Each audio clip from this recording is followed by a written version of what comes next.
ఓం గణానాం త్వా గణపతిం హవామహే కవిం కూర్చో. ఈ పెళ్ళి నువ్వు నోర్మై.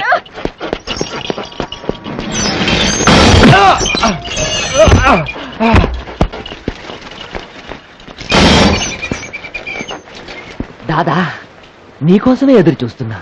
బొడ్డోడిని మా తమ్ముల మీద అడ్డంగా పడ్డం కాదు, దమ్ముంటే నాతో చేయగలుపురా.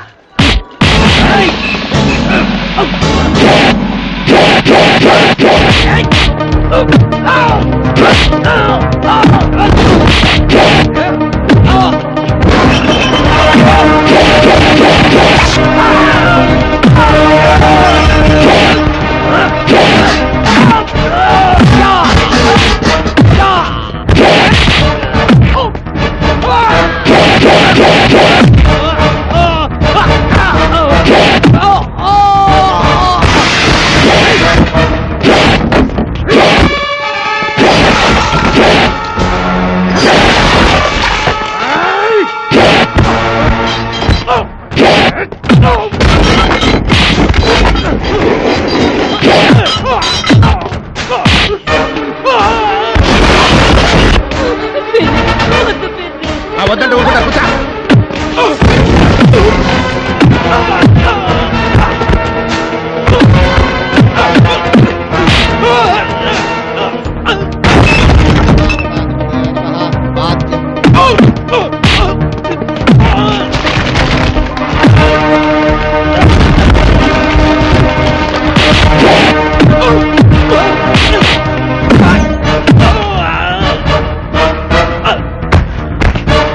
ఈ పూలు పెట్టు.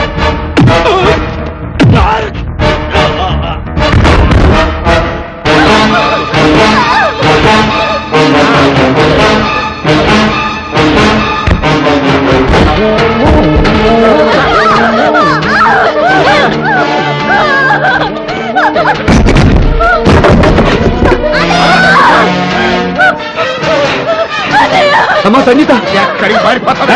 అబ్బో, మళ్ళీ మా అన్నయ్యనే కొడతా.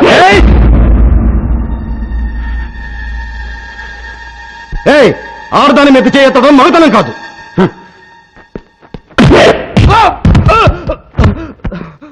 కొబ్బరికాయ దెబ్బకి ఉడతలా పడే వెదవా, నీకు నా చెల్లెలు కావాలరా?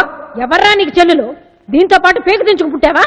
పుట్టాడు కాబట్టే అనాథాశ్రమంలో చేర్చమని నువ్వు పంపిన సరస్వతిని ఆసుపత్రిలో చేర్పించాడు. సరస్వతి,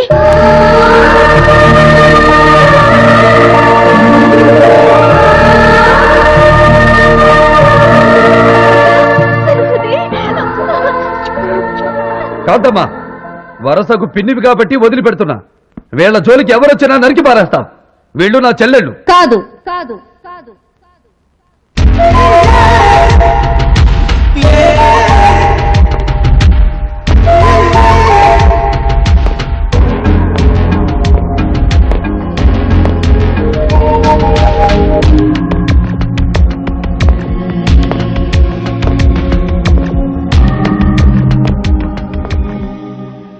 నీకు వాళ్ళు చెల్లెళ్ళా?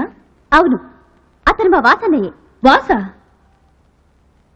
నీ పేరు వాసువా? ఇతని పేరు వాసు కాదు, సమరసింహారెడ్డి. సమరసింహారెడ్డి, సమరసింహారెడ్డి.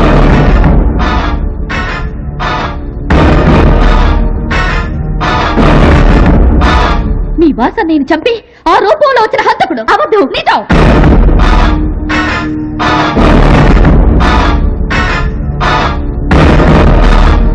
చెప్పు సమరసింహారెడ్డి, వాళ్ళు ముగ్గురు నిజంగానే నీ చెల్లెళ్ళు అనుకుంటే, నువ్వు వాళ్లతో కలిసి రక్తం పంచుకున్న అన్నవే అయితే, ఆ పెళ్లి కూతురు నెత్తి మీద చెయ్యేసి నేను మీ వాసన్ని అని చెప్పు.